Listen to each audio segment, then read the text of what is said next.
Rape ਹੋਣਾ ਉੱਥੇ ਇੱਕ ਮਾਮੂਲੀ ਗੱਲ ਸੀ, ਕਿਉਂਕਿ ਇਹੋ ਜਿਹੇ ਇੰਸੀਡੈਂਟ ਆਉਂਦੇ ਰਹਿੰਦੇ ਸੀ ਕਿ ਮਾਲਿਕ ਦੇ ਵੱਲੋਂ, ਠੇਕੇਦਾਰ ਦੇ ਵੱਲੋਂ ਕਿਸੇ ਇੱਕ ਮਜ਼ਦੂਰ ਮਹਿਲਾ ਦੇ ਨਾਲ ਰੇਪ ਕੀਤਾ ਗਿਆ। ਡਾਇਰੈਕਟ ਮਾਰ ਕੁੱਟ ਸ਼ੁਰੂ ਹੋ ਜਾਂਦੀ ਹੈ, ਇੱਕਦਮ ਪਤਾ ਹੀ ਨਹੀਂ ਲੱਗਦਾ ਵੀ ਕੀ ਹੋ ਗਿਆ। ਲੱਤਾਂ ਬਾਹਾਂ ਖਿੱਚੇ ਜਾਂਦੀਆਂ, ਕੋਈ ਵਾਲ ਖਿੱਚਦਾ, ਮਤਲਬ ਲੱਤਾਂ ਮਾਰੀਆਂ ਜਾਂਦੀਆਂ ਉੱਪਰੋਂ, ਕੋਈ ਡੰਡਾ ਮਾਰਿਆ। ਮੈਨੂੰ ਇੱਕ ਗੱਡੀ ਦੇ ਵਿੱਚ ਪਾ ਕੇ ਲੈ ਕੇ ਜਾਇਆ ਜਾਂਦਾ ਤੇ ਕੰਪਨੀਆਂ ਦੇ ਪਿੱਛੇ ਜਾ ਕੇ ਮੈਨੂੰ ਬਾਹਰ ਕੱਢਿਆ ਜਾਂਦਾ ਤੇ ਉਹਨਾਂ ਗੁੰਡਿਆਂ ਨੂੰ ਗੁੱਸਾ ਉਤਾਰਨ ਲਈ ਬੁਲਾਇਆ ਜਾਂਦਾ ਕਾਲ ਕਰਕੇ ਕਿ ਹੁਣ ਤੁਸੀਂ ਆ ਜਾਓ, ਤੁਹਾਡਾ ਦੁਸ਼ਮਣ ਸਾਡੇ ਕੋਲ ਆ। ਮੇਰਾ ਚਸ਼ਮਾ ਤੋੜ ਦਿੱਤਾ ਜਾਂਦਾ, ਫਿਰ ਮੇਰੇ ਵਾਲ ਖਿੱਚੇ ਜਾਂਦੇ ਆ, ਫਿਰ ਇੱਕ ਇਹਨੇ ਦੋ ਜਣੇ ਵਾਲ ਖਿੱਚਦੇ ਆ, ਦੂਜੇ ਮੇਰੇ ਮਾਰਦੇ ਆ। ਬਹੁਤ ਬੁਰੇ ਤਰੀਕੇ ਨਾਲ ਟੌਰਚਰ ਕੀਤਾ ਜਾਂਦਾ। ਰਾਤ ਦੇ 12 ਵਜੇ ਜਦੋਂ ਮੈਂ ਜੇਲ੍ਹ ਦੇ ਅੰਦਰ ਜਾਂਦੀ ਹਾਂ ਤਾਂ ਬਹੁਤ ਇੱਕ ਕੰਬਲ ਦਿੱਤਾ ਜਾਂਦਾ ਕਿ ਤੁਸੀਂ ਲੇਟ ਜਾਓ ਬਸ। ਹੌਲੀ ਹੌਲੀ ਇਹ ਮਾਮਲਾ ਵੱਧਦਾ ਗਿਆ। ਪੰਜਾਬ ਦੇ ਵਿੱਚ ਤੋਂ ਲੈ ਕੇ ਪੂਰੇ ਭਾਰਤ ਦੇ ਵਿੱਚ ਲੋਕਾਂ ਨੇ ਪ੍ਰੋਟੈਸਟ ਕੀਤੇ, ਪਰ ਹੌਲੀ ਹੌਲੀ ਇਹ ਮਾਮਲਾ ਸੋਸ਼ਲ ਮੀਡੀਆ ਦੇ ਜ਼ਰੀਏ ਇੰਟਰਨੈਸ਼ਨਲ ਲੈਵਲ ਦਾ ਬਣ ਗਿਆ। ਇਸ ਕੇਸ ਦੇ ਵਿੱਚ ਅਲੱਗ ਕੀ ਸੀ, ਅਸੀਂ ਜਿਸ ਟਾਈਮ ਤੇ ਪ੍ਰੋਟੈਸਟ ਲਗਾਤਾਰ ਕਰ ਰਹੇ ਸੀਗੇ, ਲਗਾਤਾਰ ਜਿਹੜਾ ਪੂੰਜੀਪਤੀਆਂ ਦੇ ਵਿੱਚ ਹਲਚਲ ਹੋਈ ਕਿ ਇਹ ਕੁੰਡਲੀ ਦੇ ਵਿੱਚ ਇਹੋ ਜਿਹਾ ਕੀ ਹੋਇਆ ਕਿ ਉਹਨਾਂ ਵਿੱਚ ਇੰਨਾ ਦਮ ਆਇਆ।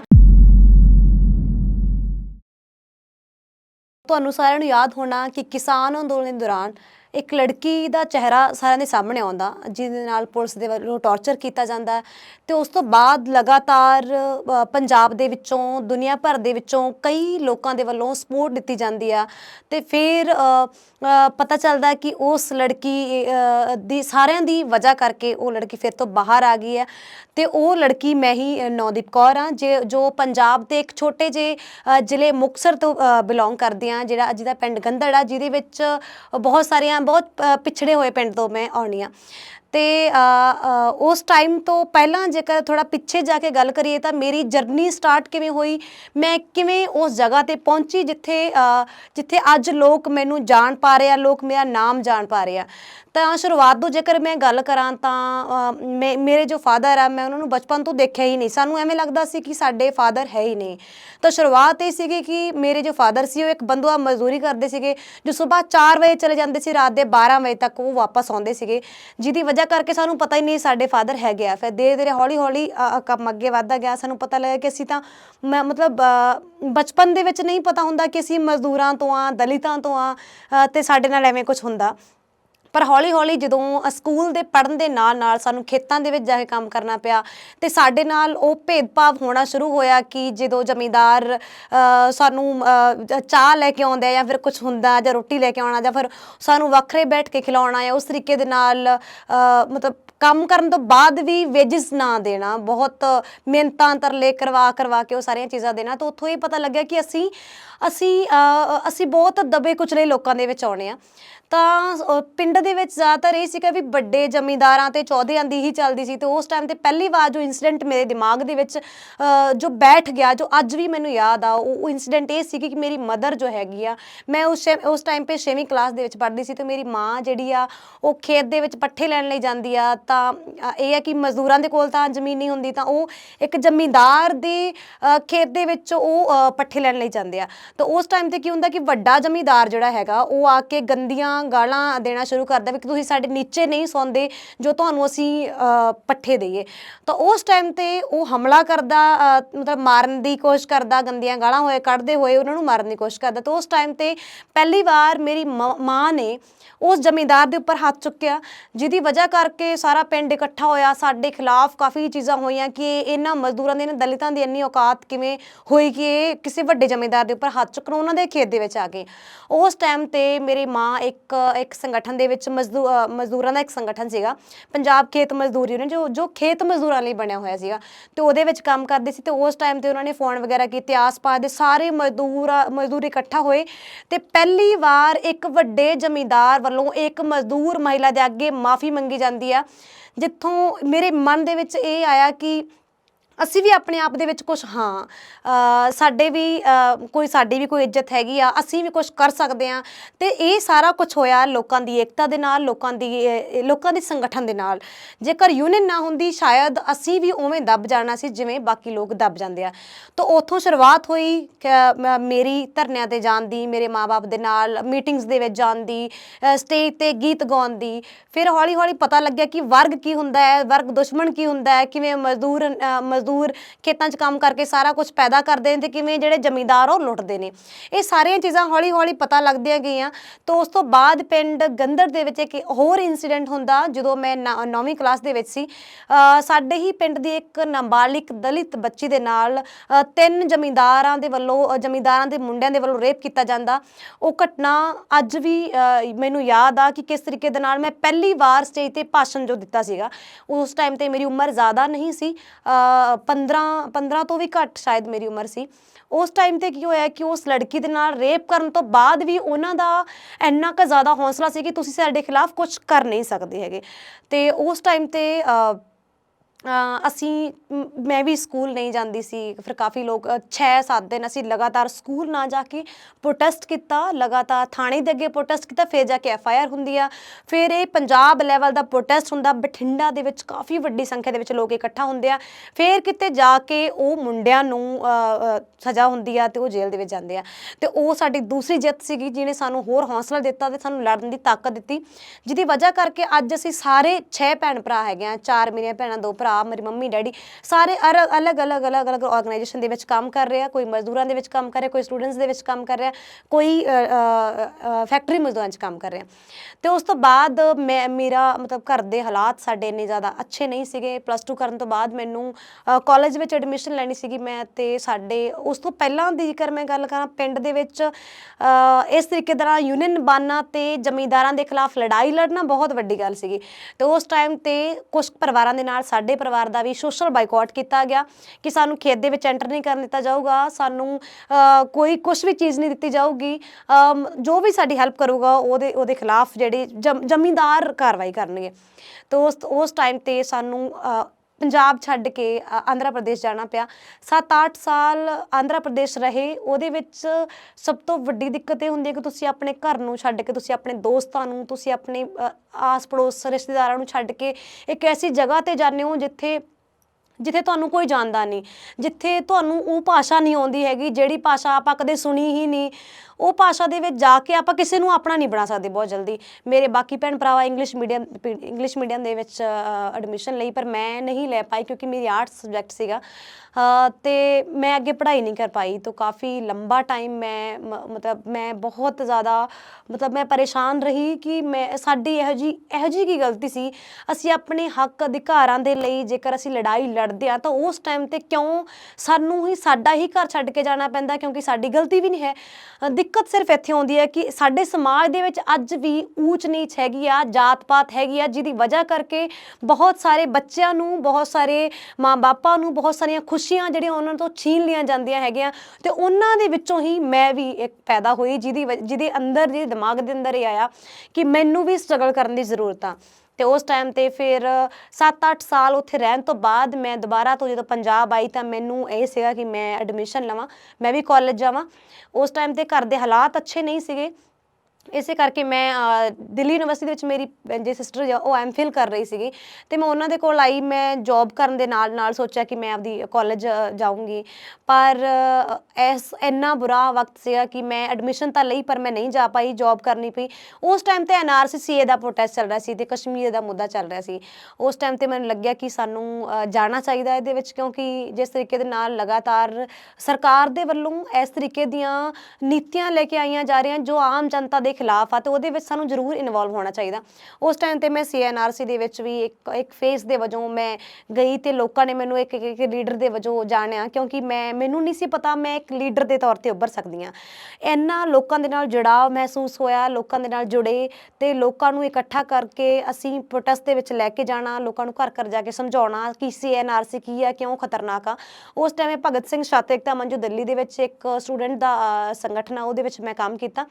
ਉਸ ਤੋਂ ਬਾਅਦ ਲੋਕਡਾਊਨ ਹੋ ਜਾਂਦਾ ਹੈ ਅਤੇ ਜ਼ਿੰਦਗੀ ਫਿਰ ਰੁਕ ਜਾਂਦੀ ਆ ਕਿ ਆਪਾਂ ਕੁਛ ਨਹੀਂ ਕਰ ਪਾ ਰਹੇ ਸੀ, ਸਭ ਜਗ੍ਹਾ ਰੁਕਿਆ ਹੋਇਆ ਸਾਰਾ ਕੁਛ। ਫਿਰ ਉਸ ਤੋਂ ਬਾਅਦ ਬਹੁਤ ਜ਼ਿਆਦਾ ਦਿੱਕਤ ਹੋਣ ਦੀ ਵਜ੍ਹਾ ਕਰਕੇ ਮੈਨੂੰ ਹਰਿਆਣੇ ਦੇ ਵਿੱਚ ਕੁੰਡਲੀ ਬਾਰਡਰ 'ਤੇ ਆਉਣਾ ਪੈਂਦਾ, ਜਿੱਥੇ ਮੈਂ ਇੱਕ ਫੈਕਟਰੀ ਦੇ ਵਿੱਚ ਕੰਮ ਕਰਦੀ ਹਾਂ, ਜਿਹਦੇ ਵਿੱਚ ਜੋ ਫੇਮ ਕੰਪਨੀ ਸੀ, ਜਿਹਦੇ ਵਿੱਚ LED ਬਲਬ ਬਣਦੇ ਸੀਗੇ। 8 ਘੰਟੇ ਲਗਾਤਾਰ ਖੜ੍ਹੇ ਹੋ ਕੇ ਤੁਹਾਨੂੰ ਕੰਮ ਕਰਨਾ ਪੈਂਦਾ ਸੀਗਾ। ਅਤੇ ਉੱਥੇ ਆ ਕੇ ਮੈਂ ਦੇਖਿਆ ਕਿ ਸਿਰਫ ਖੇਤ ਮਜ਼ਦੂਰਾਂ ਦੀ ਲਾਈਫ ਹੀ ਇੰਨੀ ਜ਼ਿਆਦਾ ਖਰਾਬ ਨਹੀਂ ਹੈਗੀ, ਉਹਦੇ ਨਾਲ ਫੈਕਟਰੀਆਂ ਦੇ ਵਿੱਚ ਕੰਮ ਕਰਨ ਲੋਕਾਂ ਦੀ ਜ਼ਿੰਦਗੀ ਵੀ ਬਹੁਤ ਜ਼ਿਆਦਾ ਖਰਾਬ ਆ।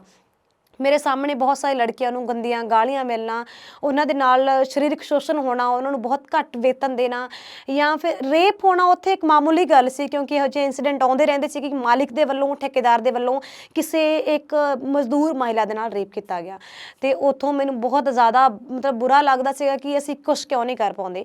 ਫਿਰ ਉਸ ਟਾਈਮ ਤੇ ਮੈਂ ਮਜ਼ਦੂਰ ਅਧਿਕਾਰ ਸੰਗਠਨ, ਜੋ ਕੁੰਡਲੀ ਦੇ ਵਿੱਚ ਇੱਕ ਮਜ਼ਦੂਰ ਸੰਗਠਨ ਸੀ, ਉਹਨੂੰ ਮੈਂ ਜੁਆਇਨ ਕੀਤਾ ਤੇ ਉਹਦੇ ਵਿੱਚ ਕੰਮ ਕਰਨਾ ਸ਼ੁਰੂ ਕੀਤਾ। ਉਸ ਤੋਂ ਬਾਅਦ ਕੀ ਹੁੰਦਾ, ਨਵੰਬਰ ਦੇ ਵਿੱਚ ਹੀ ਕਿਸਾਨ ਅੰਦੋਲਨ ਸ਼ੁਰੂ ਹੁੰਦਾ।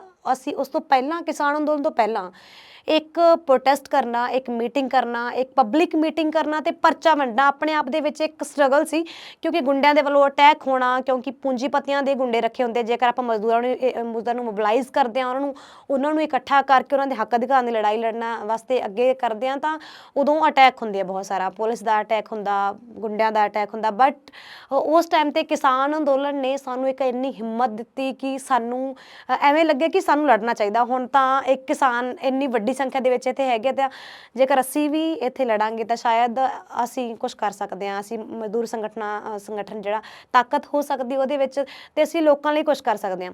ਉਸ ਟਾਈਮ ਤੇ ਸ਼ੁਰੂਆਤ ਦੇ ਵਿੱਚ ਅਸੀਂ ਇੱਕ ਹੈਲਪ ਡੈਸਕ ਲਗਾਇਆ, ਜਿਹਦੇ ਵਿੱਚ ਅਸੀਂ ਲਿਖਿਆ ਕਿ ਕੋਈ ਵੀ ਮਜ਼ਦੂਰ ਜਿਹਨੂੰ ਮਾਲਿਕ ਦੇ ਵੱਲੋਂ ਜਾਂ ਠੇਕੇਦਾਰ ਦੇ ਵੱਲੋਂ ਕੁੱਟਿਆ ਮਾਰਿਆ ਜਾਂਦਾ, ਜੇਕਰ ਉਹਦਾ ਵੇਤਨ ਨਹੀਂ ਦਿੱਤਾ ਜਾਂਦਾ, ਤਾਂ ਸਾਡੇ ਕੋਲ ਆ ਕੇ ਤੁਸੀਂ ਸ਼ਿਕਾਇਤ ਦਰਜ ਕਰਵਾ ਸਕਦੇ ਹੋ। ਸ਼ੁਰੂ ਦੇ ਵਿੱਚ ਕੀ ਹੁੰਦਾ ਕਿ ਲੋਕਾਂ ਨੂੰ ਹਾਸਾ ਆਉਂਦਾ, ਲੋਕ ਹੱਸਦੇ ਆ ਕਿ ਇਸ ਤਰੀਕੇ ਨਾਲ ਤੁਸੀਂ ਪੁਲਿਸ ਤਾਂ ਨਹੀਂ ਹੈਗੇ, ਤੁਸੀਂ ਸਰਕਾਰੀ ਕੋਈ ਵੱਡੇ ਮੰਤਰੀ ਤਾਂ ਨਹੀਂ ਹੈਗੇ ਜੇ ਤੁਸੀਂ ਦਿਲਵਾ ਦੋਗੇ। ਪਰ 2-3 ਦਿਨ ਲਗਾਤਾਰ ਅਸੀਂ ਬੈਠੇ ਰਹੇ।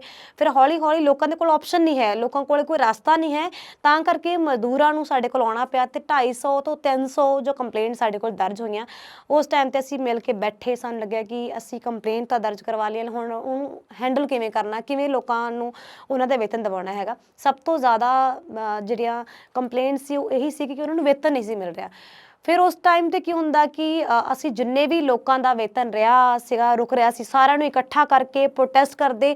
ਜੋ ਕੰਪਨੀ ਰੋਕ ਰਹੀ ਸੀ ਉਹਦੇ ਅੱਗੇ, ਗੇਟ ਦੇ ਅੱਗੇ ਜਾਂਦੇ, ਉਹਦਾ ਪ੍ਰੋਟੈਸਟ ਕਰਦੇ, ਫਿਰ ਸਾਨੂੰ ਵੇਤਨ ਮਿਲਦਾ। ਪਰ ਉਹ ਬਹੁਤ ਵੱਡੀ ਗੱਲ ਆ, ਇੱਕ ਕਰੋੜਪਤੀ ਮਾਲਿਕ ਦੀ ਫੈਕਟਰੀ ਦੇ ਅੱਗੇ ਪ੍ਰੋਟੈਸਟ ਕਰਨਾ ਤੇ ਉਹਦਾ ਉਤਪਾਦਨ ਰੋਕ ਦੇਣਾ। ਕਿਉਂਕਿ ਕੁੰਡਲੀ ਦੇ ਵਿੱਚ ਮੈਂ ਦੇਖਿਆ, ਬਾਕੀ ਹੋਰ ਵੀ ਹਰ ਜਗ੍ਹਾ ਤੇ ਇਹੀ ਹੁੰਦਾ ਹੋਣਾ, ਕਿ ਇੱਕ ਕੰਪਨੀ ਦੇ ਵਿੱਚ 5 ਮਿੰਟ ਵੀ ਜੇਕਰ ਮਜ਼ਦੂਰ ਕੰਮ ਕਰਨਾ ਬੰਦ ਕਰਦੇ ਆ ਤਾਂ ਬਹੁਤ ਵੱਡਾ ਨੁਕਸਾਨ ਹੁੰਦਾ, ਜਿਹੜਾ ਪੂਰੇ ਦੇਸ਼ ਦੇ ਪੂੰਜੀਪਤੀਆਂ ਨੂੰ ਹਿਲਾ ਕੇ ਰੱਖ ਦਿੰਦਾ, ਸਰਕਾਰ ਨੂੰ ਹਿਲਾ ਕੇ ਰੱਖ ਦਿੰਦਾ। ਜੇਕਰ ਉਸ ਏਰੀਏ ਦੇ ਵਿੱਚ ਬਹੁਤ ਸਾਰੀਆਂ ਕੰਪਨੀਆਂ ਨੂੰ ਬੰਦ ਕੀਤਾ ਜਾਵੇ, ਲੋਕ ਲਗਾ ਦਿੱਤਾ ਜਾਵੇ ਤੇ ਮਜ਼ਦੂਰ ਕੰਮ ਕਰਨਾ ਬੰਦ ਕਰ ਦੇਣ, ਤਾਂ ਆਪਣੇ ਆਪ ਦੇ ਵਿੱਚ ਪੂਰੀ ਜਿਹੜੀ ਪੂੰਜੀ ਜਨਰੇਟ ਕਰਨ ਵਾਲੀ ਪੂੰਜੀਪਤੀ ਉਹਨਾਂ ਨੂੰ ਧੱਕਾ ਲੱਗਦਾ। ਇਸੇ ਲਈ ਮੇਰਾ ਜੋ ਕੇਸ ਆ ਉਹ ਇੱਕ ਆਮ ਕੇਸ ਨਹੀਂ ਸੀ, ਬਹੁਤ ਵੱਡਾ ਕੇਸ ਸੀਗਾ, ਕਿਉਂਕਿ ਕੇਸ ਬਹੁਤ ਹੁੰਦੇ ਆ, ਬਹੁਤ ਸਾਰੇ ਲੋਕ ਜੇਲ੍ਹਾਂ ਦੇ ਵਿੱਚ ਜਾਂਦੇ ਆ, ਉਹਨਾਂ ਲਈ ਉਸ ਤਰੀਕੇ ਨਾਲ ਆਵਾਜ਼ ਨਹੀਂ ਉੱਠ ਪਾਉਂਦੀ। ਬਹੁਤ ਸਾਰੇ ਲੋਕਾਂ ਲਈ ਉੱਠਦੀ ਆ, ਬਟ ਲੋਕ ਉਸ ਤਰੀਕੇ ਨਾਲ ਨਹੀਂ ਉੱਠ ਪਾਉਂਦੇ। ਪਰ ਇਹ ਕੇਸ ਜਿਹੜਾ ਸੀਗਾ, ਇਹ ਮੈਂ ਪੂਰਾ ਧਿਆਨ ਦਿਵਾਉਣਾ ਚਾਹ ਰਹੀ ਹਾਂ ਕਿ ਇਸ ਕੇਸ ਦੇ ਵਿੱਚ ਅਲੱਗ ਕੀ ਸੀ। ਅਸੀਂ ਜਿਸ ਟਾਈਮ ਤੇ ਪ੍ਰੋਟੈਸਟ ਲਗਾਤਾਰ ਕਰ ਰਹੇ ਸੀਗੇ, ਲਗਾਤਾਰ ਜਿਹੜਾ ਪੂੰਜੀਪਤੀਆਂ ਦੇ ਵਿੱਚ ਹਲਚਲ ਹੋਈ ਕਿ ਇਹ ਕੁੰਡਲੀ ਦੇ ਵਿੱਚ ਇਹੋ ਜਿਹਾ ਕੀ ਹੋਇਆ ਕਿ ਉਹਨਾਂ ਵਿੱਚ ਇੰਨਾ ਦਮ ਆਇਆ। ਫਿਰ ਉਹਨਾਂ ਨੇ ਲਗਾਤਾਰ ਗੁੰਡਿਆਂ ਨੂੰ ਭੇਜਣਾ ਸ਼ੁਰੂ ਕੀਤਾ, ਪਰ ਲੋਕਾਂ ਨੇ ਬਹੁਤ ਜਜ਼ਬੇ ਦੇ ਨਾਲ, ਜੋਸ਼ ਦੇ ਨਾਲ ਉਹਨਾਂ ਨਾਲ ਲੜੇ ਤੇ ਲੋਕਾਂ ਨੇ ਆਪਦਾ ਹੱਕ ਲਿਆ। ਉਸ ਟਾਈਮ ਤੇ ਫਿਰ ਕੀ ਹੋਇਆ ਕਿ ਜੇਕਰ ਗੁੰਡੇ ਵੀ ਨਹੀਂ ਰੋਕ ਪਾ ਰਹੇ ਹੈਗੇ, ਜੇਕਰ ਹਰ ਹੱਥਕੰਡੇ ਫੇਲ ਹੋ ਰਹੇ ਆ, ਤਾਂ ਉਸ ਟਾਈਮ ਤੇ ਪੁਲਿਸ ਨੇ ਕਾਰਵਾਈ ਕਰਨਾ ਸ਼ੁਰੂ ਕੀਤਾ। ਇੱਕ ਵਾਰ ਸਰਸਵਤੀ ਸਟੀਲ ਕੰਪਨੀ, ਅਸੀਂ ਦਸੰਬਰ ਦੇ ਵਿੱਚ ਉਹਦੇ ਅੱਗੇ ਪ੍ਰੋਟੈਸਟ ਕਰਦੇ ਆ, ਤੇ ਅਸੀਂ ਅੱਡ ਟੀਮਾਂ ਵੰਡੀਆਂ, ਮੇਰੇ ਨਾਲ 20 ਜਿਹੜੇ ਮਜ਼ਦੂਰ ਆ ਉਹ ਜਾਂਦੇ ਨੇ। ਉਸ ਮਜ਼ਦੂਰ ਦਾ 6,500 ਦਾ ਵੇਤਨ ਸੀਗਾ ਜਿਹੜਾ ਉਹਦਾ ਰਹਿੰਦਾ ਸੀਗਾ, ਤੇ ਅਸੀਂ ਕੰਪਨੀ ਮਾਲਿਕ ਦੇ ਖਿਲਾਫ ਨਾਅਰੇ ਵਗੈਰਾ ਲਾਏ, ਅਸੀਂ ਗੇਟ ਦੇ ਅੱਗੇ ਖੜੇ ਹੋਏ ਤੇ ਅਸੀਂ ਲਾਲ ਝੰਡੇ ਲੈ ਕੇ ਤੇ ਮਜ਼ਦੂਰ ਨਾਅਰੇ ਲਾਉਂਦੇ ਹੋਏ ਖੜੇ ਰਹੇ। ਪਰ ਮਾਲਿਕ ਦੇ ਵੱਲੋਂ ਇਹ ਕਿਹਾ ਗਿਆ ਕਿ ਤੁਸੀਂ ਜਿੰਨਾ ਜ਼ੋਰ ਲਾਉਣਾ ਤੁਸੀਂ ਲਾਓ, ਪਰ ਮੈਂ ਵੀ ਨਹੀਂ ਤੁਹਾਨੂੰ ਵੇਤਨ ਦਾ, ਜੋ ਤੁਸੀਂ ਕਰ ਸਕਦੇ ਉਹ ਕਰੋ। ਫਿਰ ਉਹਨੇ 100 ਨੰਬਰ ਵਾਲੀ ਪੁਲਿਸ ਬੁਲਾਈ, ਪੁਲਿਸ ਦੇ ਨਾਲ ਅਸੀਂ ਗੱਲਬਾਤ ਕੀਤੀ, ਅਸੀਂ ਕਿਹਾ ਵੀ ਸਾਡਾ ਜਿਹੜਾ ਵੇਤਨ ਉਹ ਦਿੱਤਾ ਜਾਵੇ, ਫਿਰ ਅਸੀਂ ਜਾਵਾਂਗੇ। ਉਸ ਤੋਂ ਬਾਅਦ ਕੀ ਹੁੰਦਾ, ਗੁੰਡਿਆਂ ਨੂੰ ਬੁਲਾਇਆ ਜਾਂਦਾ, ਵੱਡੀ ਸੰਖਿਆ ਦੇ ਵਿੱਚ ਗੁੰਡੇ ਆ ਜਾਂਦੇ ਆ। ਫਿਰ ਕੁੰਡਲੀ ਦੇ SHO ਦੇ ਨਾਲ ਪੂਰੀ ਫੋਰਸ ਬੁਲਾਈ ਜਾਂਦੀ ਆ। ਬਹੁਤ ਸਟਰਗਲ ਹੁੰਦਾ, ਜਿਹਦੇ ਵਿੱਚ ਮਾਰਕੁੱਟ ਸ਼ੁਰੂ ਹੋ ਜਾਂਦੀ ਆ, ਮਾਲਿਕ ਦੇ ਵੀ ਲੱਗਦੀਆਂ ਨੇ, ਉੱਧਰੋਂ ਮਜ਼ਦੂਰਾਂ ਦੇ ਲੱਗਦੀਆਂ ਨੇ। ਉਹਦੇ ਵਿੱਚ ਖਿੱਚ-ਧੂ ਦੇ ਵਿੱਚ ਮੇਰਾ ਕਮੀਜ਼ ਵੀ ਅੱਧਾ ਫਟ ਜਾਂਦਾ, ਤੇ ਉਹਦੇ ਨਾਲ ਕੀ ਹੁੰਦਾ ਕਿ ਮਜ਼ਦੂਰ ਹੋਰ ਜ਼ਿਆਦਾ ਗੁੱਸੇ ਦੇ ਵਿੱਚ ਆ ਜਾਂਦੇ ਕਿ ਸਾਡੀ ਦੀਦੀ ਜਿਹਦੀ ਵਜ੍ਹਾ ਕਰਕੇ ਸਾਡੇ ਮਤਲਬ ਚੁੱਲ੍ਹੇ ਚੱਲਦੇ ਨੇ, ਜਿਹਦੀ ਵਜ੍ਹਾ ਉਹ ਸਾਡੇ ਲਈ ਲੜ ਰਹੇ ਆ, ਤੇ ਉਹਦੇ ਨਾਲ ਇਸ ਤਰੀਕੇ ਨਾਲ ਕਿਵੇਂ ਹੋਇਆ। ਮਜ਼ਦੂਰ ਬਹੁਤ ਗੁੱਸੇ ਦੇ ਵਿੱਚ ਆ ਕੇ, ਬਹੁਤ ਜ਼ਿਆਦਾ ਗੁੱਸੇ ਦੇ ਵਿੱਚ ਲੜਦੇ ਆ, ਗੇਟ ਨੂੰ ਧੱਕੇ ਮਾਰਦੇ ਆ, ਤਾਂ ਫਿਰ ਗੇਟ ਬੰਦ ਕਰ ਲਿਆ ਜਾਂਦਾ। ਤੇ ਪੁਲਿਸ ਦੇ ਵੱਲੋਂ ਤੇ ਗੁੰਡਿਆਂ ਦੇ ਵੱਲੋਂ ਅੰਦਰ ਰਹਿ ਕੇ ਇਹ ਗੱਲ ਹੁੰਦੀ ਹੈ ਕਿ ਇਹਨਾਂ ਨੂੰ ਪੈਸੇ ਦੇ ਦਿੱਤੇ ਬਿਨਾਂ, ਇਹਨਾਂ ਦੇ ਵੇਤਨ ਦਿੱਤੇ ਬਿਨਾਂ ਇਹਨਾਂ ਨੇ ਖਹਿੜਾ ਨਹੀਂ ਛੱਡਣਾ।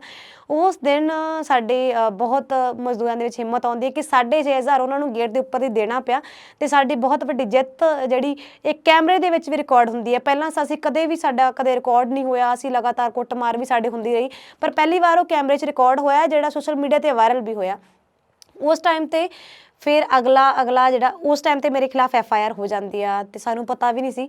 ਫਿਰ ਅਗਲਾ ਜੋ 12 ਤਰੀਕ ਦਾ, ਜੇ ਮੈਂ ਇੰਸੀਡੈਂਟ ਦੱਸਾਂ ਜਿਸ ਟਾਈਮ 'ਤੇ ਮੈਂ ਅਰੈਸਟ ਹੋਈ ਹਾਂ, ਅਸੀਂ ਜਿਸ ਤਰੀਕੇ ਨਾਲ ਲਗਾਤਾਰ ਰੂਟੀਨ ਦੇ ਵਿੱਚ ਕੰਪਨੀਆਂ ਦੇ ਗੇਟ ਦੇ ਅੱਗੇ ਜਾਣਾ, ਪ੍ਰੋਟੈਸਟ ਕਰਨਾ, ਉਸੇ ਤਰੀਕੇ ਨਾਲ ਉਸ ਦਿਨ ਗਏ ਅਤੇ ਅਸੀਂ 40 ਤੋਂ 50 ਲੋਕ ਜਿਹੜੇ ਸੀਗੇ, ਅਸੀਂ ਇੱਕ ਕੰਪਨੀ ਦੇ ਗੇਟ ਦੇ ਬਾਹਰ ਗਏ, ਪ੍ਰੋਟੈਸਟ ਕਰਨਾ ਸ਼ੁਰੂ ਕੀਤਾ। ਅਤੇ ਉਸ ਟਾਈਮ 'ਤੇ ਕੀ ਹੋਇਆ ਕਿ ਅਸੀਂ 15-20 ਮਿੰਟ ਬੈਠੇ, ਅਸੀਂ ਜਿਸ ਤਰੀਕੇ ਦੇ ਨਾਲ ਕਰਦੇ ਉਵੇਂ ਨਾਅਰੇ ਵਗੈਰਾ ਲਾਏ, ਭਾਸ਼ਣ ਵਗੈਰਾ ਦਿੱਤਾ। ਅਤੇ ਉਸ ਟਾਈਮ 'ਤੇ ਕੀ ਗੁੰਡੇ ਆਉਂਦੇ ਆ, ਮੈਂ ਗੁੰਡਿਆਂ ਨੂੰ ਕਹਿ ਰਹੀ ਸੀ ਕਿ ਤੁਸੀਂ ਜਿਸ ਤਰੀਕੇ ਨਾਲ ਪਹਿਲਾਂ ਅਸੀਂ ਕੁੱਟ ਕੇ ਭਜਾਇਆ, ਇਸ ਤਰੀਕੇ ਨਾਲ ਫਿਰ ਅਸੀਂ ਕੁੱਟ ਕੇ ਭਜਾਵਾਂਗੇ ਜੇਕਰ ਸਾਡੇ ਵਿੱਚ ਆਏ। ਉਹ ਰਿਕਾਰਡ ਕਰ ਲਿਆ ਜਾਂਦਾ ਅਤੇ ਉਸ ਤੋਂ ਬਾਅਦ ਪੁਲਿਸ ਆਉਂਦੀ ਆ, ਡਾਇਰੈਕਟ ਮਾਰ ਕੁੱਟ ਸ਼ੁਰੂ ਹੋ ਜਾਂਦੀ ਹੈ, ਇੱਕਦਮ ਪਤਾ ਹੀ ਨਹੀਂ ਲੱਗਦਾ ਵੀ ਕੀ ਹੋ ਗਿਆ। ਮਤਲਬ ਇੰਨਾ ਜ਼ਿਆਦਾ ਭਗਦੜ ਮਚ ਜਾਂਦੀ ਆ, ਫਾਇਰਿੰਗ ਹੁੰਦੀ ਹੈ ਬਹੁਤ ਜ਼ਿਆਦਾ, 20-30 ਫਾਇਰਿੰਗ ਜੋ ਪੁਲਿਸ ਵਾਲੇ ਕਰਦੇ ਆ। ਉਹਦੇ ਨਾਲ ਕੀ ਹੁੰਦਾ ਕਿ ਮਜ਼ਦੂਰਾਂ ਦੇ ਵਿੱਚ ਭਗਦੜ ਮਚ ਜਾਂਦੀ ਆ ਅਤੇ ਫਿਰ ਆਪਣੇ ਆਪ ਦਾ ਬਚਾਅ ਕਰਨ ਦੇ ਲਈ ਲੋਕਾਂ ਨੇ ਪੁਲਿਸ ਦੇ ਉੱਪਰ ਪ੍ਰਤੀਕਿਰਿਆ ਕੀਤੀ, ਅੱਗੋਂ ਹਮਲਾ, ਤੇਜ਼ਾਬੀ ਹਮਲਾ ਤਾਂ ਕੀਤਾ ਕਿਉਂਕਿ ਆਪਣੇ ਆਪ ਦੇ ਬਚਾਅ ਲਈ। ਉਸ ਟਾਈਮ 'ਤੇ ਕੀ ਹੁੰਦਾ ਕਿ ਸਾਰਿਆਂ ਨੂੰ ਕਿਹਾ ਜਾਂਦਾ ਵੀ ਤੁਸੀਂ ਜਾਓ, ਹੁਣ ਪੁਲਿਸ ਅਰੈਸਟ ਕਰੂਗੀ। ਉਸ ਟਾਈਮ 'ਤੇ ਮੈਂ ਲੀਡਰ ਹੋਣ ਦੇ ਨਾਤੇ ਮੇਰਾ ਇਹ ਫਰਜ਼ ਬਣਦਾ ਸੀ ਕਿ ਮੈਂ ਸਾਰਿਆਂ ਤੋਂ ਪਿੱਛੇ ਹੋਵਾਂ ਤਾਂ ਕਿ ਸਾਡੇ ਮਜ਼ਦੂਰਾਂ ਨੂੰ ਕੋਈ ਆਂਚ ਨਾ ਆਵੇ, ਅਸੀਂ ਉਹਨਾਂ ਤੋਂ ਪਹਿਲਾਂ ਹੋ ਕੇ ਲੜੀਏ। ਅਤੇ ਉਸ ਟਾਈਮ 'ਤੇ ਪੁਲਿਸ ਦੇ ਦੁਆਰਾ ਇਹ ਕਿਹਾ ਜਾਂਦਾ ਕਿ ਇਹ ਇਹਨਾਂ ਦੇ ਲੀਡਰ, ਇਹਨੂੰ ਫੜੋ। ਅਤੇ 6-7 ਪੁਲਿਸ ਵਾਲੇ ਬਿਨਾਂ ਮਹਿਲਾ ਕਾਂਸਟੇਬਲ ਤੋਂ ਆਉਂਦੇ ਆ, ਮਤਲਬ ਮੈਨੂੰ ਬਹੁਤ ਬੁਰੇ ਤਰੀਕੇ ਦੇ ਨਾਲ ਉਹ ਫੜਦੇ ਨੇ, ਟੌਰਚਰ ਕਰਦੇ ਆ ਉਸ ਤਰੀਕੇ ਨਾਲ। ਮੈਂ ਅੱਜ ਵੀ ਜੇਕਰ ਬਿਆਨ ਕਰਾਂ ਤਾਂ ਮੇਰੇ ਅੱਖਾਂ ਦੇ ਸਾਹਮਣੇ ਉਹ ਸੀਨ ਹਜੇ ਵੀ ਕ੍ਰੀਏਟ ਹੁੰਦਾ ਕਿ ਇਹ ਪੁਲਿਸ ਦੇ ਵੱਲੋਂ ਲੱਤਾਂ ਬਾਹਾਂ ਖਿੱਚੇ ਜਾਂਦੀਆਂ, ਕੋਈ ਵਾਲ ਖਿੱਚਦਾ, ਮਤਲਬ ਲੱਤਾਂ ਮਾਰੀਆਂ ਜਾਂਦੀਆਂ ਉੱਪਰੋਂ, ਕੋਈ ਡੰਡਾ ਮਾਰ ਰਿਹਾ, ਕੁਛ ਮਾਰ ਰਿਹਾ। ਇੰਨਾ ਗੁੱਸਾ ਉਹਨਾਂ ਦੇ ਮਨ ਦੇ ਅੰਦਰ ਸੀ, ਇੰਨੀ ਹੇਟ ਸੀ ਕਿ ਕਿਵੇਂ ਮਜ਼ਦੂਰ ਪੁਲਿਸ ਦਾ ਕੰਮ ਕਰ ਰਿਹਾ, ਪੁਲਿਸ ਤਾਂ ਅੱਜ ਕੰਮ ਨਹੀਂ ਕਰ ਰਹੀ, ਪਰ ਕਿਵੇਂ ਮਜ਼ਦੂਰਾਂ ਦੀਆਂ ਮੰਗਾਂ, ਮਜ਼ਦੂਰਾਂ ਦਾ ਵੇਤਨ ਇਹ ਲੋਕ ਦਿਲਾ ਰਹੇ ਆ ਅਤੇ ਸਾਡੀ ਬੇਇੱਜ਼ਤੀ ਕਰ ਰਿਹਾ। ਉਸ ਟਾਈਮ 'ਤੇ ਮੈਨੂੰ ਕਿਹਾ ਅੱਛਾ ਤੁਸੀਂ ਪੁਲਿਸ ਦਾ ਕੰਮ ਕਰੋਗੇ। ਫਿਰ ਉਸ ਤੋਂ ਬਾਅਦ ਮੈਨੂੰ ਇੱਕ ਗੱਡੀ ਦੇ ਵਿੱਚ ਪਾ ਕੇ ਲੈ ਕੇ ਜਾਇਆ ਜਾਂਦਾ ਅਤੇ ਕੰਪਨੀਆਂ ਦੇ ਪਿੱਛੇ ਜਾ ਕੇ ਮੈਨੂੰ ਬਾਹਰ ਕੱਢਿਆ ਜਾਂਦਾ ਅਤੇ ਉਹਨਾਂ ਗੁੰਡਿਆਂ ਨੂੰ ਗੁੱਸਾ ਉਤਾਰਨ ਲਈ ਬੁਲਾਇਆ ਜਾਂਦਾ ਕਾਲ ਕਰਕੇ ਕਿ ਹੁਣ ਤੁਸੀਂ ਆ ਜਾਓ, ਤੁਹਾਡਾ ਦੁਸ਼ਮਣ ਸਾਡੇ ਕੋਲ ਆ। ਹਾਲਾਂਕਿ ਪੁਲਿਸ ਇਸ ਤਰੀਕੇ ਨਾਲ ਕਰ ਰਹੀ, ਮੈਂ ਪਹਿਲੀ ਵਾਰ ਇਹ ਦੇਖਿਆ ਕਿ ਮੈਂ ਹਮੇਸ਼ਾ ਫਿਲਮਾਂ ਦੇ ਵਿੱਚ, ਨਾਟਕਾਂ ਦੇ ਵਿੱਚ ਦੇਖਿਆ ਸੀ, ਉਹ ਇੰਸੀਡੈਂਟ ਮੇਰੇ ਨਾਲ ਹੋ ਰਿਹਾ ਸੀਗਾ। ਮੈਂ ਇਕੱਲੀ ਸੀਗੀ, ਮੈਨੂੰ ਲੱਗ ਰਿਹਾ ਸੀ ਕਿ ਹੁਣ ਮੈਂ ਕੁਛ ਨਹੀਂ ਕਰ ਸਕਦੀ ਕਿਉਂਕਿ ਲੋਕ ਮੇਰੇ ਨਾਲ ਨਹੀਂ ਹੈ, ਕੋਈ ਨਹੀਂ ਹੈ। ਅਤੇ ਪੁਲਿਸ ਵਾਲੇ ਅਤੇ ਗੁੰਡੇ ਮਿਲ ਕੇ ਇੰਨਾ ਕੁ ਜ਼ਿਆਦਾ ਮੈਨੂੰ ਕੁੱਟਦੇ ਆ ਰਸਤੇ ਦੇ ਵਿੱਚ ਕਿ ਮੇਰਾ ਚਸ਼ਮਾ ਤੋੜ ਦਿੱਤਾ ਜਾਂਦਾ, ਫਿਰ ਮੇਰੇ ਵਾਲ ਖਿੱਚੇ ਜਾਂਦੇ ਆ, ਫਿਰ ਇੱਕ ਜਣੇ ਦੋ ਜਣੇ ਵਾਲ ਖਿੱਚਦੇ ਆ, ਦੂਜੇ ਮੇਰੇ ਮਾਰਦੇ ਆ, ਬਹੁਤ ਬੁਰੇ ਤਰੀਕੇ ਨਾਲ ਟੌਰਚਰ ਕੀਤਾ ਜਾਂਦਾ। ਉਸ ਤੋਂ ਬਾਅਦ ਕੁਛ ਕੁ ਲੋਕ ਆਸੇ ਪਾਸੇ ਦੇਖਦੇ ਆ ਜਿਹਦੀ ਵਜ੍ਹਾ ਕਰਕੇ ਉਹਨਾਂ ਨੂੰ ਲੱਗਿਆ ਕਿ ਨਹੀਂ, ਇਹਨੂੰ ਥਾਣੇ ਲੈ ਕੇ ਜਾਣਾ ਚਾਹੀਦਾ, ਜੇਕਰ ਕਿਸੇ ਨੇ ਕੁਛ ਦੱਸਦਾ ਤਾਂ ਬਹੁਤ ਬੁਰਾ ਹੋਊਗਾ। ਫਿਰ ਉਸ ਤੋਂ ਬਾਅਦ ਕੀ ਹੁੰਦਾ ਕਿ ਬਿਨਾਂ ਪ੍ਰੂਫ ਤੋਂ, ਸਾਰੀਆਂ ਚੀਜ਼ਾਂ ਤੋਂ ਬਿਨਾਂ ਮੇਰੇ ਖਿਲਾਫ ਬਹੁਤ ਜ਼ਿਆਦਾ ਧਾਰਾਵਾਂ ਲਗਾ ਦਿੱਤੀਆਂ। 307 ਹਾਫ ਮਰਡਰ ਦਾ ਲਗਾ ਦਿੱਤਾ ਜਾਂਦਾ, ਐਕਸਟੋਰਸ਼ਨ ਦਾ ਲਗਾ ਦਿੱਤਾ ਜਾਂਦਾ, ਸਨੈਚਿੰਗ ਦਾ ਲਗਾ ਦਿੱਤਾ ਜਾਂਦਾ, ਗੁੰਡਿਆਂ ਦੇ ਨਾਲ ਮਿਲ ਕੇ ਇਸ ਤਰੀਕੇ ਨਾਲ ਤੋੜ ਫੋੜ ਕੀਤੀ ਹੈ, ਬਹੁਤ ਕੁਛ ਲਗਾ ਦਿੱਤਾ ਜਾਂਦਾ। ਥਾਣੇ ਦੇ ਵਿੱਚ ਜਦੋਂ ਜਾਂਦੀ ਹਾਂ ਮੈਂ ਤਾਂ ਮੈਨੂੰ ਰੂਮ ਦੇ ਵਿੱਚ ਬਿਨਾਂ ਮਹਿਲਾ ਕਾਂਸਟੇਬਲ ਤੋਂ ਬਹੁਤ ਬੁਰੇ ਤਰੀਕੇ ਨਾਲ ਕੁੱਟਮਾਰ ਕੀਤੀ ਜਾਂਦੀ ਹੈ, ਪੁੱਛ ਗਿੱਛ ਹੁੰਦੀ ਹੈ ਵੀ ਸਾਰੇ ਬੰਦਿਆਂ ਦੇ ਨਾਮ ਦੱਸੋ, ਕੌਣ ਕੌਣ ਤੁਹਾਡੇ ਨਾਲ ਆ, ਕੌਣ ਤੁਹਾਨੂੰ ਫੰਡਿੰਗ ਕਰਦਾ, ਕਿਹਨੇ ਤੁਹਾਨੂੰ ਉਕਸਾਇਆ ਵੀ ਤੁਸੀਂ ਇਸ ਤਰੀਕੇ ਨਾਲ ਕੰਮ ਕਰੋ। ਤਾਂ ਮੇਰਾ ਸਿਰਫ ਇੱਕ ਹੀ ਜਵਾਬ ਸੀ ਕਿ ਮੈਂ ਮਜ਼ਦੂਰਾਂ ਦੇ ਲਈ ਲੜ ਰਹੀ ਹਾਂ, ਮੇਰਾ ਵੀ ਵੇਤਨ ਫਸਿਆ ਸੀ, ਅਸੀਂ ਸੰਗਠਨ ਦੇ ਵਿੱਚ ਕੰਮ ਕਰ ਰਹੇ, ਅਸੀਂ ਆਪਣੇ ਹੱਕ ਅਧਿਕਾਰ ਦੀ ਲੜਾਈ ਲੜ ਰਹੇ ਹਾਂ, ਅਸੀਂ ਕੋਈ ਫਾਲਤੂ ਗੱਲ ਨਹੀਂ ਕਰਦੇ, ਸਾਡਾ ਸਿਰਫ ਇੰਨੀ ਮੰਗ ਹੈ ਕਿ ਸਾਡਾ ਵੇਤਨ ਦਿੱਤਾ ਜਾਵੇ। ਉਸ ਟਾਈਮ 'ਤੇ ਕੀ ਹੁੰਦਾ ਕਿ ਪੁਲਿਸ ਦੇ ਵੱਲੋਂ ਮੇਰੇ ਵਾਲ ਫੜ ਕੇ ਦੀਵਾਰ ਦੇ ਨਾਲ ਸਿਰ ਮਾਰਿਆ ਜਾਂਦਾ, ਮੇਰੇ ਸਾਰੇ ਜੋ ਕੋਟ ਉਤਾਰ ਕੇ ਕੱਪੜਿਆਂ ਦੀ ਪੂਰੀ ਚੈਕਿੰਗ ਕੀਤੀ ਜਾਂਦੀ ਕਿ ਕੀ ਹੈ ਮੇਰੇ ਕੋਲ। ਅਤੇ ਉਸ ਤੋਂ ਬਾਅਦ ਕੀ ਹੁੰਦਾ ਕਿ ਮੈਂ ਮਤਲਬ ਬਹੁਤ ਗੰਦੀਆਂ ਗਾਲਾਂ ਮੈਂ ਨਹੀਂ ਦੱਸ ਸਕਦੀ ਇਸ ਤਰੀਕੇ ਨਾਲ, ਮੈਨੂੰ ਗੰਦੀਆਂ ਗਾਲਾਂ ਜੋ ਦਿੱਤੀਆਂ ਗਈਆਂ। ਅਤੇ ਉਹਨਾਂ ਨੇ ਫਿਰ ਮੈਨੂੰ ਸੋਨੀਪਤ ਲੈ ਕੇ ਗਏ। ਉਸ ਤੋਂ ਪਹਿਲਾਂ ਕੀ ਹੁੰਦਾ ਕਿ ਜਿੰਨੇ ਵੀ ਲੋਕ ਸੀ ਇਕੱਠਾ ਹੋ ਕੇ ਮੇਰੀ ਰਿਹਾਈ ਦੇ ਲਈ ਗੇਟ ਦੇ ਅੱਗੇ ਆਉਂਦੇ ਕਿ ਨੌਦੀਪ ਕੌਰ ਨੂੰ ਰਿਹਾ ਕੀਤਾ ਜਾਵੇ। ਅਤੇ ਪੁਲਿਸ ਜਦੋਂ ਅਟੈਕਿੰਗ ਮੋਡ ਵਿੱਚ ਆਉਂਦੀ ਹੈ ਕਿ ਇਹਨਾਂ ਨੂੰ ਫੜਿਆ ਜਾਵੇ ਅਤੇ ਇਹਨਾਂ 'ਤੇ ਹਮਲਾ ਕੀਤਾ ਜਾਵੇ, ਇਹਨਾਂ ਨੂੰ ਹੀ ਵਿੱਚ ਫਸਾਇਆ ਜਾਵੇ, ਤਾਂ ਫਿਰ ਮੈਨੂੰ ਸੋਨੀਪਤ ਦੇ ਵਿੱਚ ਲੈ ਕੇ ਜਾਇਆ ਜਾਂਦਾ। ਸੋਨੀਪਤ ਦੇ ਵਿੱਚ ਕੀ ਹੁੰਦਾ ਕਿ 15-20 ਪੇਜ ਖਾਲੀ ਪੇਪਰ ਲੈ ਕੇ ਆ ਜਾਂਦੇ, ਮੈਨੂੰ ਬੋਲਿਆ ਜਾਂਦਾ ਕਿ ਤੇ ਸਾਈਨ ਕਰੋ। ਜਦੋਂ ਮੈਂ ਸਾਈਨ ਕਰਨ ਤੋਂ ਮਨਾ ਕਰ ਦਿੱਤਾ ਤਾਂ ਉਸ ਟਾਈਮ ਤੇ ਕੀ ਹੁੰਦਾ ਕਿ ਮੇਰੇ 2 ਪੁਲਿਸ ਵਾਲੇ ਉੱਪਰ ਬੈਠ ਜਾਂਦੇ ਆ, ਕਹਿੰਦੇ ਕਿ ਸਾਈਨ ਕਰਨੇ ਪੈਣਗੇ। ਤਾਂ ਉਸੇ ਥਾਣੇ ਦੇ ਵਿੱਚ ਬੁਟਾਣਾ ਰੇਪ ਕੇਸ ਜੇ ਵਾਸਤੇ ਅਸੀਂ ਪ੍ਰੋਟੈਸਟ ਕਰਦੇ ਹੁੰਦੇ ਸੀਗੇ ਕਿ ਜਿਹਦੇ ਵਿੱਚ ਇੱਕ ਨਾਬਾਲਿਗ ਲੜਕੀ ਦੇ ਨਾਲ 10-12 ਪੁਲਿਸ ਵੱਲੋਂ ਰੇਪ ਕੀਤਾ ਗਿਆ, ਕਸਟੋਡੀਅਲ ਰੇਪ ਕੀਤਾ ਗਿਆ, ਜਿਹਦੀ ਵਜ੍ਹਾ ਕਰਕੇ ਮੈਨੂੰ ਲੱਗਿਆ ਕਿ ਮੈਂ ਇਹ ਚੀਜ਼ ਸਹਿਣ ਨਹੀਂ ਕਰ ਪਾਊਂਗੀ, ਕਿਉਂਕਿ ਇਹ ਹੁੰਦਾ ਆਇਆ ਹੈ ਤੇ ਕਦੇ ਵੀ ਨਿਆਂ ਨਹੀਂ ਮਿਲਿਆ ਹੈਗਾ, ਜਿਹਦੀ ਵਜ੍ਹਾ ਕਰਕੇ ਮੈਨੂੰ ਸਾਈਨ ਕਰਨੇ ਪਏ। ਤੇ ਉਸ ਤੋਂ ਬਾਅਦ ਬਹੁਤ ਟੌਰਚਰ ਕਰਨ ਤੋਂ ਬਾਅਦ ਮੈਂ ਚੱਲ ਨਹੀਂ ਸੀ ਪਾ ਰਹੀ, ਬਹੁਤ ਮੁਸ਼ਕਿਲ ਦੇ ਨਾਲ ਚੱਲ ਪਾ ਰਹੀ ਸੀਗੀ।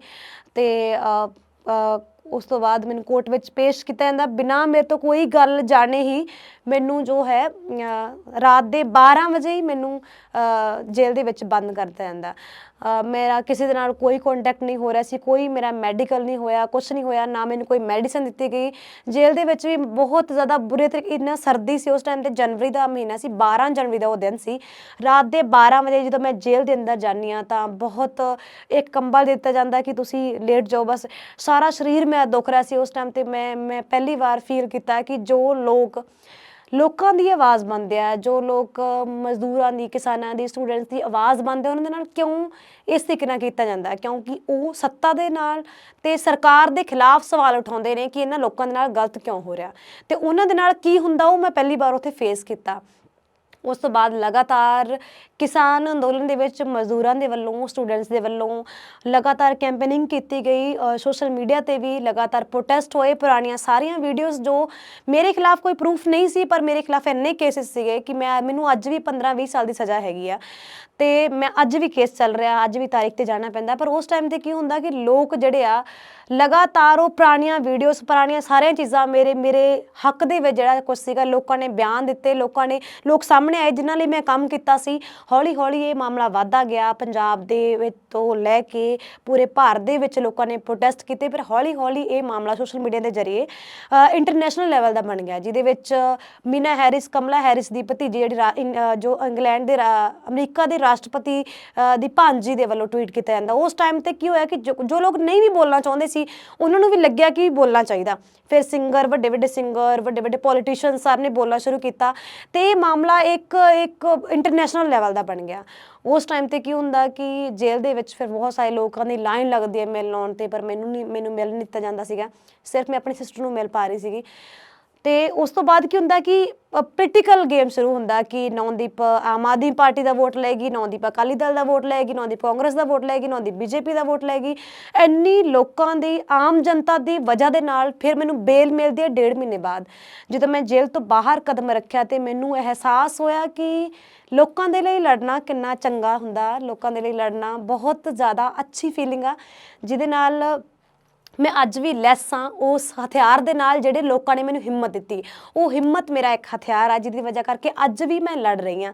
ਤੇ ਵੱਡੀ ਸੰਖਿਆ ਦੇ ਵਿੱਚ, ਹਜ਼ਾਰਾਂ ਦੀ ਸੰਖਿਆ ਦੇ ਵਿੱਚ ਲੋਕ ਜੇਲ੍ਹ ਤੋਂ ਬਾਹਰ ਮੈਨੂੰ ਲੈਣ ਆਏ। ਲੋਕਾਂ ਨੇ ਮੇਰੇ ਗਲ ਦੇ ਵਿੱਚ ਸਰੋਪੇ ਪਾਏ, ਮਾਲਾ ਪਾਈਆਂ। ਸਰੋਪਾ ਸਿੱਖ ਧਰਮ ਦਾ ਇੱਕ ਇਹੋ ਜਿਹਾ ਮਾਣ, ਇਹੋ ਜਿਹੀ ਇੱਜ਼ਤ ਆ ਜਿਹੜਾ ਜਿਹਦੇ ਗਲ ਦੇ ਵਿੱਚ ਪੈਂਦਾ ਉਹਨੇ ਬਹੁਤ ਜ਼ਿਆਦਾ ਸਟਰਗਲ ਕੀਤੀ ਆ, ਉਹਦੇ ਵਾਸਤੇ ਬਹੁਤ ਵੱਡੀ ਗੱਲ ਆ। ਤੇ ਉਹ ਮੇਰੇ ਗਲ ਦੇ ਵਿੱਚ ਪੈ ਰਿਹਾ ਤਾਂ ਮੈਨੂੰ ਬਹੁਤ ਜ਼ਿਆਦਾ ਅੱਛਾ ਲੱਗਿਆ ਕਿ ਮੈਂ ਸੱਚਮੁੱਚ ਕੁਛ ਨਾ ਕੁਛ ਤਾਂ ਕੀਤਾ ਹੀ ਆ। ਫਿਰ ਉਸ ਟਾਈਮ 'ਤੇ ਮੈਂ ਇੱਕ ਛੋਟੇ ਜਿਹੇ ਦਾਇਰੇ ਦੇ ਵਿੱਚ ਸੀ, ਜਿਨ੍ਹਾਂ ਨੂੰ ਮੈਂ ਥੋੜ੍ਹੇ ਲੋਕਾਂ ਨੂੰ ਜਾਣਦੀ ਸੀ, ਥੋੜ੍ਹੇ ਲੋਕ ਮੈਨੂੰ ਜਾਣਦੇ ਸੀ। ਪਰ ਜੇਲ੍ਹ ਤੋਂ ਬਾਹਰ ਆਉਂਦਿਆਂ ਹੀ ਮੇਰੇ ਆਸ-ਪਾਸ ਇੱਕ ਬਹੁਤ ਵੱਡਾ ਦਾਇਰਾ ਬਣ ਗਿਆ ਕਿ ਲੋਕ ਮੈਨੂੰ ਬਹੁਤ ਵੱਡੀ ਸੰਖਿਆ ਦੇ ਵਿੱਚ ਜਾਣਦੇ ਸੀ, ਪਰ ਮੈਂ ਲੋਕਾਂ ਨੂੰ ਨਹੀਂ ਸੀ ਜਾਣਦੀ। ਫਿਰ ਮੈਂ ਜਦੋਂ ਕਿਸਾਨ ਅੰਦੋਲਨ ਦੇ ਵਿੱਚ ਆਉਣੀ ਤੇ ਸਾਰੇ ਹੀ ਕਿਸਾਨ ਰੋ ਰਹੇ ਸੀ, ਭਾਵੁਕ ਹੋ ਰਹੇ ਸੀ। ਮੈਂ ਜਦੋਂ ਕਿਸੇ ਪਿੰਡ ਦੇ ਵਿੱਚ ਜਾਂਦੀ ਸੀ ਤਾਂ ਲੋਕ ਰੋਂਦੇ ਸੀ, ਉੱਥੋਂ ਦੀਆਂ ਔਰਤਾਂ ਰੋਂਦੀਆਂ ਸੀ ਕਿ ਸਾਨੂੰ ਅੱਜ ਵੀ ਵਿਸ਼ਵਾਸ ਨਹੀਂ ਹੁੰਦਾ ਕਿ ਤੂੰ ਸਾਡੇ ਸਾਹਮਣੇ ਆ ਗਈਆਂ, ਅਸੀਂ ਤੁਹਾਡੇ ਲਈ ਬਹੁਤ ਧਰਨੇ ਕੀਤੇ, ਅਸੀਂ ਕਦੇ ਪ੍ਰੋਟੈਸਟ ਵਿੱਚ ਨਹੀਂ ਕਦੇ ਗਏ, ਅਸੀਂ ਕਦੇ ਧਰਨੇ ਨਹੀਂ ਲਾਏ, ਕਦੇ ਨਾਅਰੇ ਨਹੀਂ ਲਾਏ, ਪਰ ਤੇਰੇ ਲਈ ਅਸੀਂ ਬਹੁਤ ਨਾਅਰੇ ਲਾਏ ਆ। ਇਸ ਤਰੀਕੇ ਦੇ ਨਾਲ ਉਹ ਕਹਿੰਦੇ ਸੀ, ਅਸੀਂ ਉੱਚੀਆਂ ਬਾਹਾਂ ਕਰਕੇ ਨਾਅਰੇ ਲਾਉਂਦੇ ਸੀ ਕਿ ਸਾਡੀ ਕੁੜੀ ਨੂੰ ਰਿਹਾ ਕਰੋ, ਇਹ ਸਾਡੀ ਇੱਜ਼ਤ ਆ। ਕਿਵੇਂ ਹਰਿਆਣੇ ਦੀ ਪੁਲਿਸ ਨੇ ਉਹਨੂੰ ਫੜਿਆ, ਉਹ ਤਾਂ ਸਾਡੇ ਹੱਕਾਂ ਲਈ ਬੋਲਦੀ ਸੀ। ਤੇ ਉਸ ਟਾਈਮ 'ਤੇ ਮੈਨੂੰ ਅਹਿਸਾਸ ਹੋਇਆ ਕਿ ਜਿਨ੍ਹਾਂ ਲੋਕਾਂ ਦੀ ਵਜ੍ਹਾ ਕਰਕੇ ਅੱਜ ਮੈਂ ਜੇਲ੍ਹ ਤੋਂ ਬਾਹਰ ਆਈ ਹਾਂ, ਜਿਨ੍ਹਾਂ ਲੋਕਾਂ ਨੇ ਮੈਨੂੰ ਇੱਕ ਨਈ ਜ਼ਿੰਦਗੀ ਦਿੱਤੀ ਹੈ, ਨਇਆ ਰਾਸਤਾ ਦਿੱਤਾ, ਉਹਨਾਂ ਲੋਕਾਂ ਲਈ ਮੈਂ ਜ਼ਰੂਰ ਲੜੂੰਗੀ, ਚਾਹੇ ਮੈਨੂੰ ਕੁਛ ਵੀ ਹੋ ਜਾਂਦਾ। ਅੱਜ ਮੇਰੀ ਲਾਈਫ ਸਿਰਫ ਇੱਕ ਫੈਮਿਲੀ ਦੀ ਨਹੀਂ ਹੈ, ਇੱਕ ਮੇਰੇ ਸਿਰਫ ਮਾਂ ਬਾਪ ਦੀ ਨਹੀਂ ਹੈ। ਅੱਜ ਮੈਂ ਬਹੁਤ ਸਾਰੇ ਮਾਂ ਬਾਪ ਨੇ, ਬਹੁਤ ਸਾਰੀ ਫੈਮਿਲੀਜ਼ ਆ ਮੇਰੀ, ਤੇ ਉਹਨਾਂ ਲਈ ਮੈਂ ਲੜਨਾ, ਉਹਨਾਂ ਲਈ ਕੰਮ ਕਰਨਾ। ਤੇ ਅੱਜ ਵੀ ਮੈਂ ਉਹ ਸਾਰਾ ਕੁਝ ਫੇਸ ਕਰਦੇ ਹੋਏ, ਕਿਉਂਕਿ ਮੈਂ ਆਪਦੇ ਆਪ ਤੇ ਹੰਡਾਇਆ, ਤੇ ਮੈਨੂੰ ਲੱਗਦਾ ਕਿ ਉਹਨਾਂ ਸਾਰੇ ਲੋਕਾਂ ਲਈ ਬੋਲਣਾ ਬਹੁਤ ਜ਼ਰੂਰੀ ਹੈ ਜਿਨ੍ਹਾਂ ਤੇ ਅੱਜ ਵੀ ਕਾਸਟ ਨੂੰ ਲੈ ਕੇ, ਜਾਤੀ ਨੂੰ ਲੈ ਕੇ, ਇੱਕ ਵਰਗ ਨੂੰ ਲੈ ਕੇ, ਇੱਕ ਮਹਿਲਾ ਹੋਣ ਦੇ ਨਾਤੇ ਉਹਨਾਂ ਦੇ ਤਸ਼ੱਦਦ ਕੀਤੇ ਜਾਂਦੇ ਆ। ਉਹਨਾਂ ਨੂੰ ਉਸ ਤਰੀਕੇ ਦੀਆਂ ਮੰਗਾਂ, ਉਹਨਾਂ ਜਿਹੜੀ ਜ਼ਿੰਦਗੀ ਜੀਣ ਦੀਆਂ ਜ਼ਰੂਰਤਾਂ ਹੀ ਉਹਨਾਂ ਦੀਆਂ ਪੂਰੀਆਂ ਨਹੀਂ ਹੋ ਪਾਉਂਦੀਆਂ ਹੈਗੀਆਂ।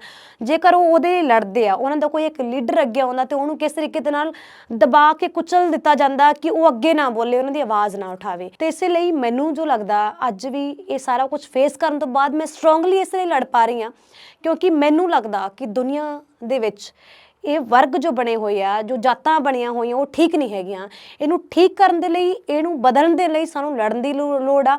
ਤੇ ਉਹ ਜਿਹੜੇ ਛੋਟੀਆਂ ਜਿੱਤਾਂ ਮੈਂ ਬਚਪਨ ਦੇ ਵਿੱਚ ਵੇਖੀਆਂ, ਉਹ ਜਿੱਤਾਂ ਨੂੰ ਵੱਡੀਆਂ ਜਿੱਤਾਂ ਬਣਾਉਣ ਵਾਸਤੇ ਸਾਨੂੰ ਵੱਡੀ ਸੰਖਿਆ ਦੇ ਵਿੱਚ ਲੋਕਾਂ ਨੂੰ ਮੋਬਿਲਾਈਜ਼ ਕਰਨ ਦੀ ਜ਼ਰੂਰਤ ਆ। ਇਸ ਤਰੀਕੇ ਦਾ ਜਿਹੜਾ ਅਮੀਰ ਤੇ ਗਰੀਬ ਦੇ ਵਿੱਚ ਇੱਕ ਐਡਾ ਵੱਡਾ ਗੈਪ ਆ, ਉਹਨੂੰ ਖਤਮ ਕਰਨ ਦੀ ਜਿਹੜੀ ਲੜਾਈ ਆ ਉਹ ਅਸੀਂ ਸ਼ੁਰੂ ਕੀਤੀ ਆ। ਹੋ ਸਕਦਾ ਕਿ ਉਹ ਬਹੁਤ ਲੰਬੀ ਚੱਲੇ, ਕਈ ਸਾਰੀਆਂ ਕੁਰਬਾਨੀਆਂ ਲੋਕਾਂ ਨੂੰ ਦੇਣੀਆਂ ਪੈਣ, ਪਰ ਉਹ ਲੜਾਈ ਚੱਲਦੀ ਰਹੂਗੀ।